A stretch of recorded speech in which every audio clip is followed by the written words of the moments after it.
Seja bem-vindo a esse vídeo, né?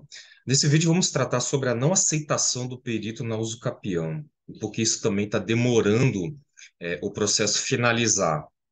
Vamos ver aqui alguns motivos e como resolver essa situação de forma prática.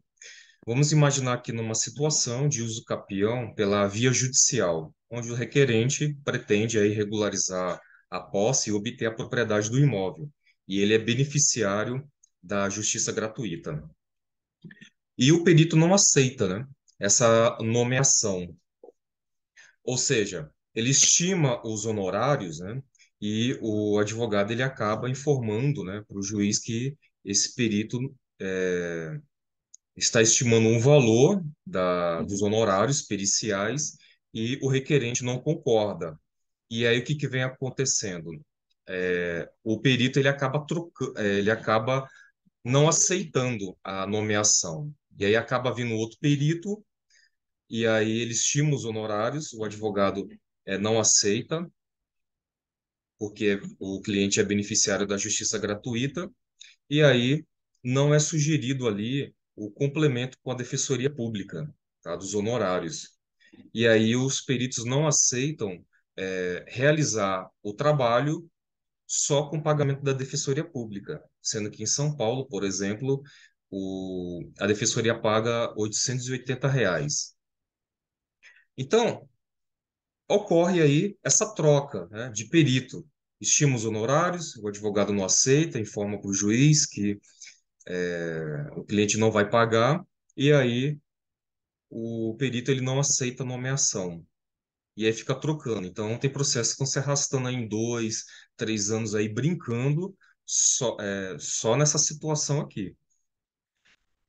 Então, o tempo aí, no tempo aqui, prejudica o trabalho, né? Porque não avança. Então, conforme o tempo vai passando, o processo fica com o advogado e acaba, com o tempo, isso prejudica, não resolve o quanto antes, e conforme o tempo passa, esse processo gera custo para o advogado. Então, de forma estratégica, acaba não compensando ficar muito tempo, né? No caso aqui, não estou falando uma situação de abandonar o processo porque não compensa, né? Aqui só estamos analisando uma situação pontual do processo para poder apresentar uma sugestão prática para resolver. Então, tem muitos advogados que acabam não sugerindo, né, o complemento com a defensoria pública, para que a defensoria pague um valor e o cliente complemente a diferença, e até de forma parcelada. É o que vamos ver aqui no próximo slide, aqui, ó, nesse exemplo. Vamos imaginar uma média, por isso que eu coloquei esse exemplo, do perito estima seus honorários em R$ 3.000. Então, o advogado ele sugere que o perito, se ele aceita o complemento de 880 pela Defensoria Pública, que esse é o valor que a Defensoria Pública do Estado de São Paulo paga.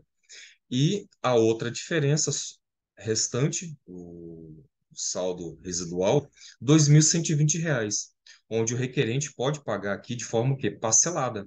Então tem a vara de registros públicos que sugere 3 parcelas, 6 ou em 10 vezes, pago através de depósito judicial.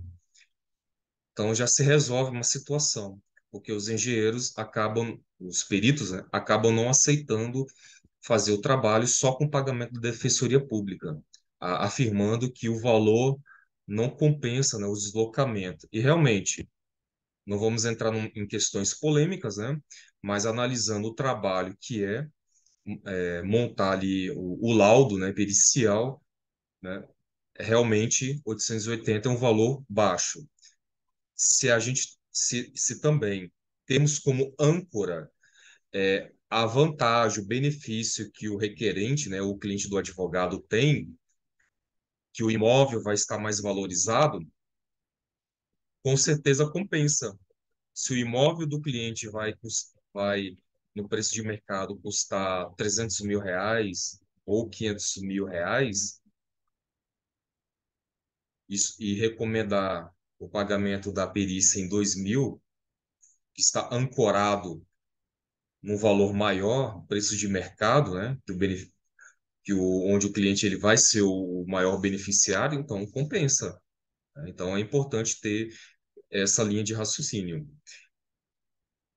E aqui, em penúltimo, alguns engenheiros acham que é de graça, acaba muitas vezes peritos não engenheiros, né, acabam não se candidatando a ser peritos porque acham que é de graça, não vai compensar fazer, ou porque também não tem conhecimento.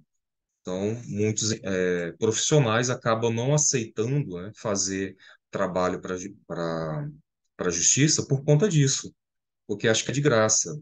Ou só a defensoria, no valor de 880, não vai ali ter um trabalho satisfatório, né? Mas aqui, tendo um conhecimento disso, o complemento dentro desse exemplo aqui, nós vamos entender que realmente vale a pena, ou seja, já resolve essa situação para não ficar esse processo se arrastando por um período longo só por conta da não aceitação aí da estimativa dos honorários, né, periciais, né? Então, aqui é importante, no último ponto, ou seja, passar as informações ao cliente, né, ao requerente, com antecedência.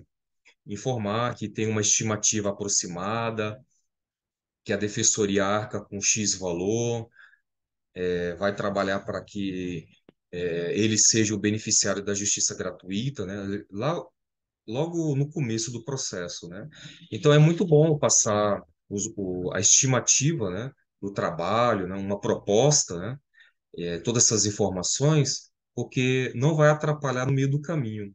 Então, tenho observado que muitos processos aí acabam travando, né, aqui, nessa situação, onde o advogado acha que, pela estimativa do perito, o cliente acaba tendo que arcar com tudo, né? E tem que ser à vista. Um dado interessante aqui, nesse complemento aqui que já ficou claro, é o parcelamento, né? Então, fazendo o parcelamento do saldo restante, fica mais fácil e aí esse processo ele avança, né, com a perícia, né? E aí fica mais prático regularizar e caminhar mais rápido, né, para regularizar a posse e aí o requerente obter a propriedade do imóvel.